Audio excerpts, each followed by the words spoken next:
Hello, it's Mr. Horse here, and in this video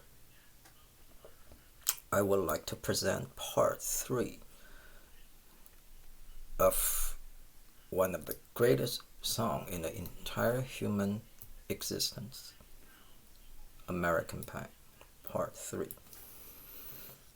And after this there is going to be one more part 4, to wrap it up.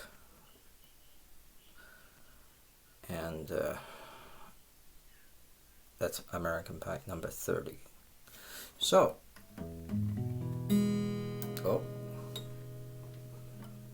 see, it's good I checked the guitar. You know, you just can't trust the guitar.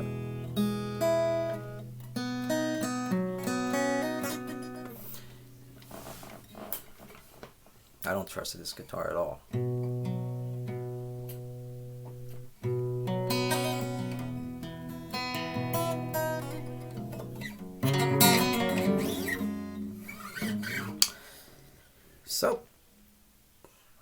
So this is really this is the second verse of the many verses of the song, the second verse.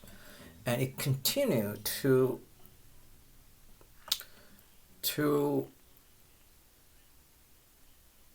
what's the best word, to explore, to record or to document the journey of rock and roll music, the journey of the development, the journey or the development or the evolution of rock and roll music, in American society, in the West, in general, in particular in American society. So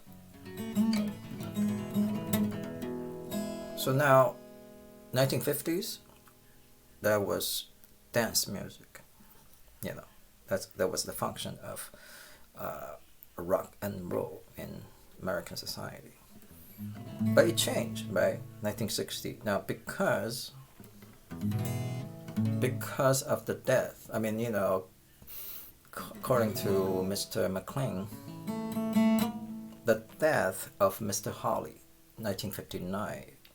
February 4th, played a very, very important part in the development of rock and roll in America. Now, if he didn't die, 1960s might be different. If he didn't die, if he continued, he's going to continue to create that similar type of music as in the 50s. But because his death, the 1960s in America, it was very different. But as we know, from happy to unhappy, from light to dark, from Apollo to Dionysus, or Apollonium to Dionysian, from light to darkness, from yin to yin, yang. Anyway, that's just. Now for 10 years we've been on our own. The moss grows fat on a rolling stone. But that's not how it used to be. When the jester sang for the king and queen, in a code he borrowed from James Dean, and the voice that came from you and me. Oh, and while the king was looking down, the jester stole his thorny crown. The courtroom was adjourned. No verdicts was returned. And while Landon read a book on Marx, the quartet practiced in the park, and we sang dirges in the dark. Day the music died. They were singing, we were singing, bye, bye, Miss America, bye. Drove my Chevy to the levee, but the levee was dry. The good old boys were drinking whiskey and rye, singing, this will be the day that I die. This will be the day that I die.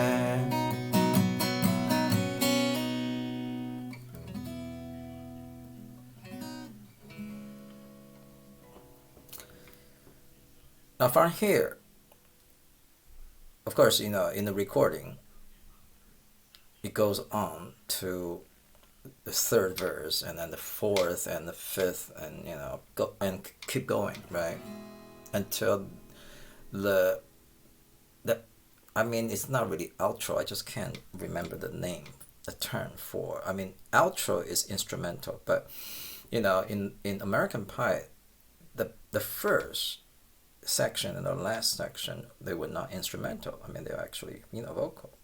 So and they're identical in terms of the melody, and also in terms of the guitar accompaniment.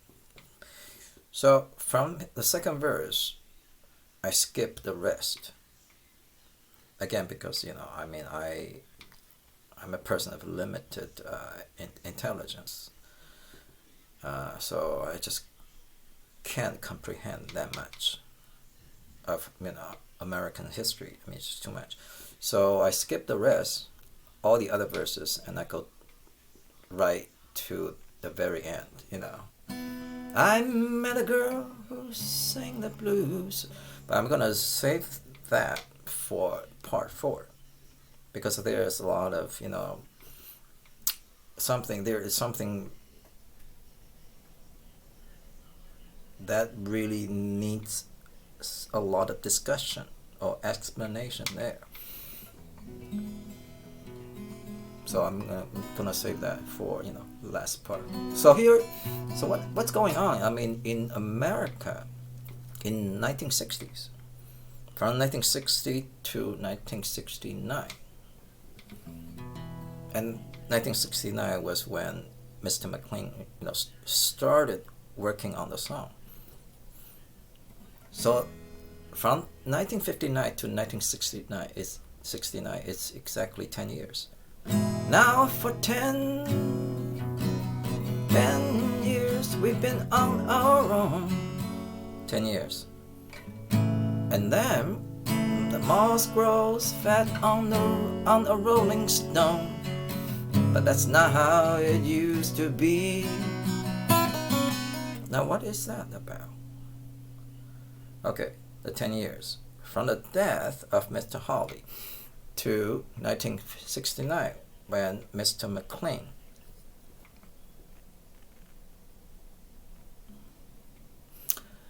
I like to use Mr. because that's very respectful. I don't want to say Don McLean. It doesn't sound very respectful. Mr. Hawley, Mr. McLean, Mr. Denver, Mr. Taylor, Mr. James Taylor, Mr. Jim Croce, Mr. Croce, Mr. Horace. So the 10 years, okay. What happened? Now, because of the death of Mr. Hawley, there was no leader anymore in America in terms of the development of American rock and roll. They lost the leader. So you see during the next 10 years, you see this phenomenon of British invasion.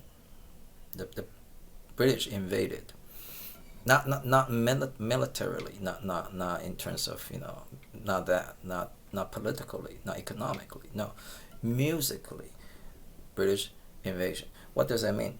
You guys know that. British bands, rock and roll bands, they pretty much took over American market. The Beatles, they started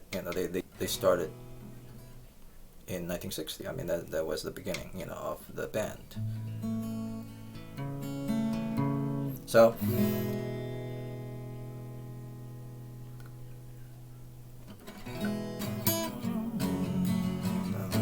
the moss grows fat on a rolling stone. Moss, that's just really a metaphor, saying that, these, British bands, the Beatles, the Rolling Stones, the Who, the Animals, the Kinks, I mean, all those, they make a lot of money in America. They came to America. They play concerts.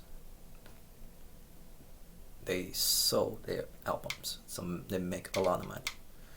So the moss grows fat on a rolling stone.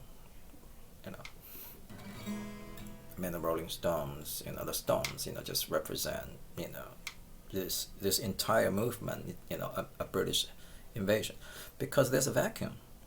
There's a vacuum, right? Because there was no